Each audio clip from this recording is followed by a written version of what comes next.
আসসালামু আলাইকুম। শুভ সকাল বন্ধুরা। সকালবেলার নাস্তা খাচ্ছি। এটা হচ্ছে বরিশালের ভাষায় বলে খুদের ভাত এবং আঞ্চলিক ভাষায় বলে লাতা ভাজা। আর অন্যান্য শহরে অবশ্য যেমন ঢাকাতে ছিলাম এরা বলতো ভাকা। তাই দীর্ঘদিন পরে আজকে লাতা ভাজা খাচ্ছি।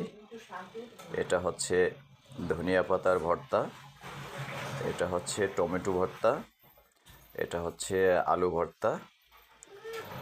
মাশাল্লাহ, আমার ওয়াইফ আজকে সকালবেলা এই শীত সকালবেলা ঘুম থেকে উঠে এগুলো আমাদের জন্য তৈরি করছে। আসলে লাতা ভাজাটা খেতে খুবই সুস্বাদু, যেটা ছোটোবেলায় আমরা খাইতাম এবং এটা নিয়ে ঝগড়া বিবাদ হতো আমাদের ভাই বোনদের মাঝে। আমরা বলতাম যে জনমের লাতা ভাজা খাওয়াবো তোমাদের, একটু খেয়ে দেখি সেই ছোটোবেলার লাতা ভাজা কেমন হলো। বিসমিল্লাহ, আলহামদুলিল্লাহ, খুবই মজাদার এবং সুস্বাদু। ভিডিওটি কেমন হলো অবশ্যই কমেন্টস করে জানাবেন। সবাই ভালো থাকুন, সুস্থ থাকুন। আল্লাহ হাফেজ।